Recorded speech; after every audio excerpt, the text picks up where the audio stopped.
Have you been told by your significant other that you remember things incorrectly? Have you ever wondered if you're going crazy because your recollection of how something happened is often different from what your partner says happened? Or maybe you've tried to bring something up that your partner did that hurt you, and instead of discussing it, they turn it around with something like, well, how can we talk about that when just last week you did what you did? Or they say something like, oh, so now we're going to talk about how garbage I am, huh? After all I've done for you? Those phrases leave you wondering if you should have even brought it up, and you feel badly for doing so because of their scoffing and mocking answer.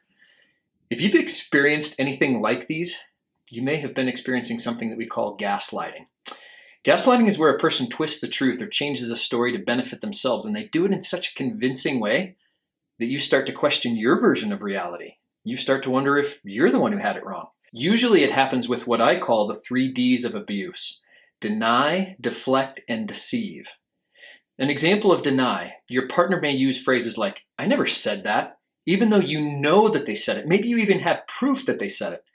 Or you brought up an idea last week that they said was the dumbest idea in the world, and now they're presenting it like it was their idea.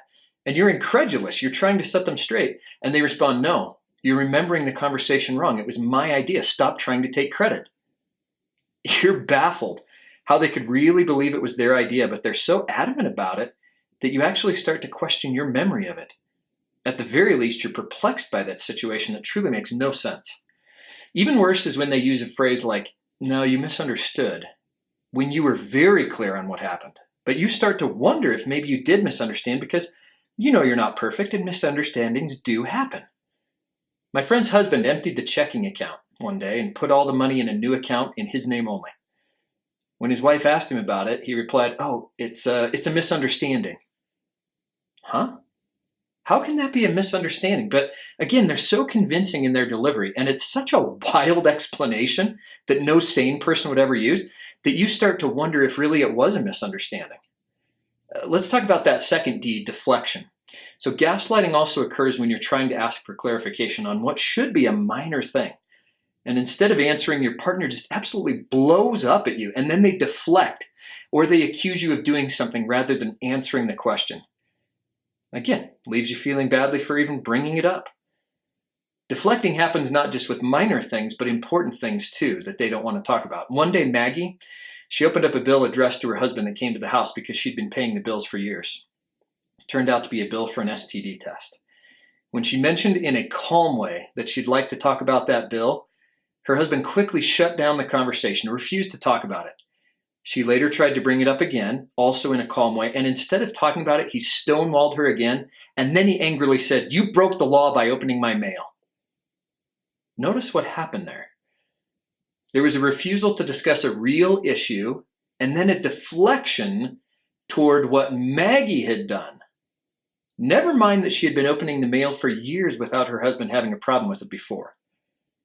Another common gaslighting tactic is when you ask them about someone specifically, a member of the opposite sex, because your gut is telling you something is going on.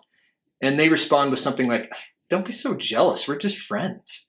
Or, Sarah? Yeah, she thinks I'm pretty hot, but you got nothing to worry about. Her butt is too big. That last statement doesn't leave you feeling much better, and probably isn't the truth anyway. It's just an attempt to deflect from the truth that there is something going on. Gaslighting also occurs when your partner claims that they were just joking after they say something rude or offensive. Or they'll say, you're too sensitive when you're trying to tell them something that bothered you. Or they'll use the phrase, can't you take a joke, after they've just done something inappropriate or said something that was hurtful to you.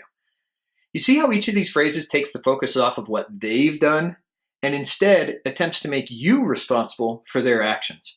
There's no apology, no acknowledgement, just a shifting of the blame onto you, which causes you to wonder if maybe you are too sensitive. Maybe you are the problem. It's another form of deflection from the real issue.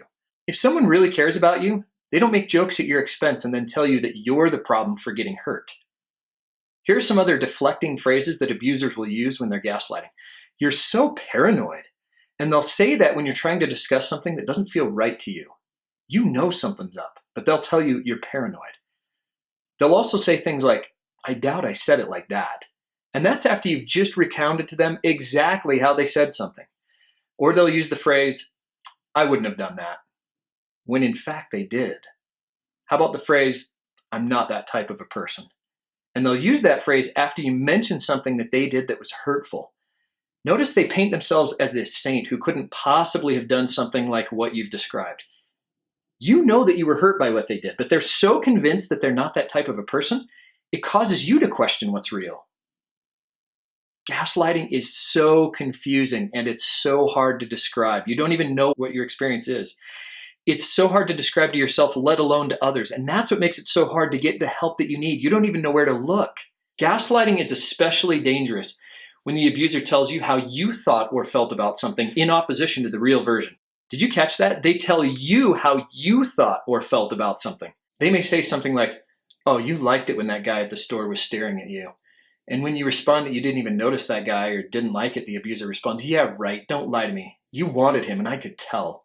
You honestly didn't even notice that guy or barely even did. And your partner is so convinced that you actually did like it that you start to wonder, maybe I did like it and I'm just denying it. Maybe I'm not living in truth.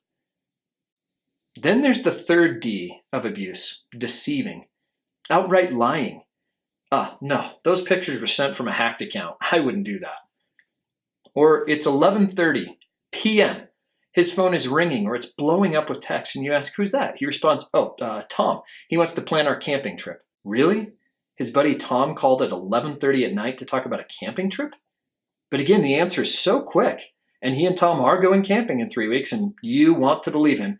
So you convince yourself that it must have been Tom, even though it doesn't make much sense. And even though your gut is telling you otherwise. As I said, if you're experiencing gaslighting, it's frustrating. It starts to make you wonder if you really are going crazy. The other person seems so convinced that they're telling you the truth, and their answers are sometimes so wild that you have to believe it because it's so implausible otherwise. It just doesn't make sense. No sane person would give that as an answer, so it must be true. At least that's what you tell yourself subconsciously. That's why gaslighting is so effective for the abuser. They get what they want. They've thrown you off the scent of truth, which allows them to build their version of the story however they like, however it suits their agenda. The truth be damned. Let me now share with you 5 quick tips when you're dealing with gaslighting that can help keep you safe and sane. Number 1, listen to your gut. Your gut knows what's up. But for years, your partner has told you that your intuition and feelings can't be trusted, that they're wrong. Well, guess what? They're not wrong. The gaslighter just hates you listening to those feelings because it interferes with their plans. Pay more attention to your gut. Number 2, don't engage. This one is so vital. When the abuser is gaslighting you, don't engage. In the example where the husband said you really liked it when that guy was staring at you, instead of denying, defending, or justifying her actions, the wife should simply say, no, that's not what happened, and then move on. If the abuser keeps at it, she can ignore him or respond, if that's the way you see it, okay. Or, I'm not going to fight with you about my own feelings. And then end it. Walk away. Change the subject. The abuser may try to pull that person back into the conversation or accuse them of something so that they feel compelled to defend themselves. Don't take the bait. Number 3, document. If it's safe to do so, document these interactions so you can see that you are not going crazy, that you did remember it, how it really happened. And when they attempt to sell you on another version of the events, you know better. And please, don't mention to them that you have it in your journal and you can prove it to them, because all they'll do then is hold the fact that you journal against you. Oh, you journal so you can prove to the court how messed up I am and then you can take all my money, huh? Again, they're going to gaslight you with phrases like that. So they'll do that, or they'll try to find and destroy the journal. So just don't tell them. Number 4, get educated on gaslighting so that you can more clearly see it. Check out social media like ours, Stop Emotional Abuse on Pinterest, where we have a board dedicated to understanding what gaslighting is, and many more boards that will probably give you words for things you couldn't even explain before that are happening to you. And the 5th tip, learn to set boundaries on what you're willing to accept as far as treatment and what you won't accept. Boundaries are essential because they put you in control of your experience. I'll post a video and article on boundaries shortly, so look for that. So to recap, listen to your gut. It's right about what you know is really happening. Number 2, don't engage. You win nothing. You only give your abuser more ammunition to use against you. Number 3, document so you can see that you're not crazy. Number 4, get educated on gaslighting so you can more easily recognize it. Number 5, learn to set boundaries. And please, one more tip. Don't tell the other person that you think that they're gaslighting you or that they're a bully or abusive, or have them watch a video or show them what they're doing to you or how it affects you. It doesn't help. In their mind, they can't be wrong about anything. We discussed that in depth in the online abuse recovery program called Stop Emotional Abuse. For now, just know that you gain nothing by trying to help them see what they're doing. If you'd like more information, you can visit our social media pages or our website, stopemotionalabuse.net. All the links are below.